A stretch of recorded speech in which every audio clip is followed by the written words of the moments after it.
नमस्कार। तो चलिए आज सुनते हैं गुरु भक्ति की एक बहुत ही कमाल की कहानी। ये कहानी हमें सिखाएगी कि सच्ची लगन और विश्वास में आखिर कितनी ताकत होती है। चलिए एक सवाल से शुरुआत करते हैं। सोचिए जरा, एक वादा कितना मजबूत हो सकता है, और अगर वो वादा अपने गुरु से किया हो तो उससे निभाने के लिए कोई किस हद तक जा सकता है। कहानी शुरू होती है बहुत बहुत समय पहले। एक ऋषि थे, धौम्य, और उनका एक बड़ा ही शांत और सुंदर आश्रम था।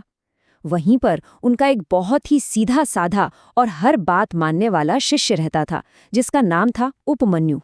तो गुरु ने ना उपमन्यु को एक बहुत जरूरी काम दिया।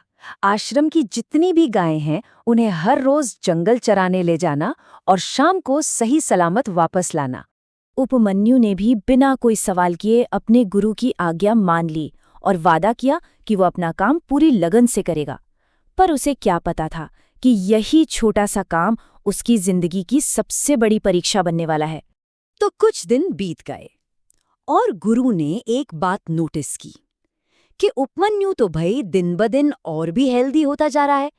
तो उन्होंने सोचा, चलो इसकी परीक्षा ली जाए, देखते हैं कितना डिसिप्लिन्ड है ये। उन्होंने उपमन्यु को पास बुलाया और पूछा, अरे बेटा, तुम तो दिन भर जंगल में रहते हो, खाते पीते कैसे हो, अपना पेट कैसे भरते हो? उपमन्यु ने बड़े सीधेपन से जवाब दिया, गुरुदेव, मैं भिक्षा मांगकर खा लेता हूँ।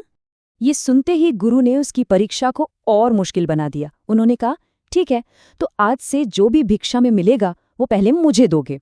फिर जब उपमन्यु ने गायों का दूध पीना शुरू किया तो गुरु ने उस पर भी रोक लगा दी। अरे, यहाँ तक कि जब उसने बेचारे ने बछड़ों के मुंह से जो दूध का झाग गिरता है ना, उससे अपनी भूख मिटानी चाहिए, तो गुरु ने वो भी मना कर दिया। अब सोचिए, उपमन्यु के पास खाने को कुछ भी नहीं था। भूख और प्यास से उसका बुरा हाल था और वो बेचारा जंगल में भटक रहा था। और भूख में तड़पते हुए उसने एक बहुत बड़ी गलती कर दी, एक ऐसी भूल जिसकी उसे भारी कीमत चुकानी पड़ी। हुआ ये कि उसने भूख मिटाने के लिए आँख नाम के एक पौधे के पत्ते खा लिए। और जानते क्या हुआ? वो पत्ते जहरीले थे और उसका असर भी फौरन हो गया। बस पत्तों का जहर जैसे ही शरीर में फैला, पलक झपकते ही उसकी आंखों की रोशनी चली गई। सब कुछ अंधेरा, उसकी पूरी दुनिया में अंधेरा छा गया।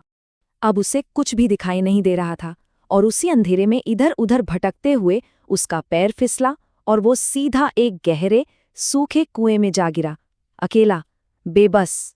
अब जब शाम हुई और उपमन्यु गायों के साथ वापस नहीं आया तो गुरु धौम्य को फिक्र होने लगी। वो खुद उसे ढूंढने जंगल की तरफ चल दिए। घने जंगल में पहुंचकर गुरु परेशान होकर आवाज लगाने लगे, उपमन्यु बेटा, कहाँ हो तुम? तभी पास के ही एक कुएं से एक बहुत ही धीमी, कमजोर सी आवाज आई, गुरुदेव, मैं इस कुएं में हूं। ये सुनते ही गुरु का तो दिल ही बैठ गया। अपने शिष्य को ऐसी हालत में देखकर भी गुरु ने पहले उसकी आस्था को परखा। उन्होंने उसे बाहर निकालने के बजाय कहा कि वो देवताओं के डॉक्टर यानी अश्विनी कुमारों से प्रार्थना करे। तो अपने गुरु की बात मानकर उपमन्यु ने उसी कुएं के अंधेरे में बैठे बैठे सच्चे दिल से, पूरी श्रद्धा से देवताओं को याद किया। और जानते हैं, उसकी भक्ति में इतनी ताकत थी, उसकी पुकार इतनी सच्ची थी कि खुद अश्विनी कुमार उसके सामने आ गए। उन्होंने न सिर्फ उसकी आंखों की रोशनी वापस दे दी, बल्कि एक और वरदान दिया, उसे सारे वेदों का पूरा पूरा ज्ञान दे दिया। ये उसकी सच्ची भक्ति का ही तो इनाम था। जब उपमन्यु कुएं से बाहर आया तो उसके गुरु ने उसे देखा और फख्र से उसे गले लगा लिया। उसकी सारी परीक्षाएं अब खत्म हो चुकी थीं। तो इस कहानी से हमें क्या सीखने को मिलता है? यही कि सच्ची लगन, अनुशासन और अपने गुरु के लिए सम्मान, यही है सफलता की असली चाबियां।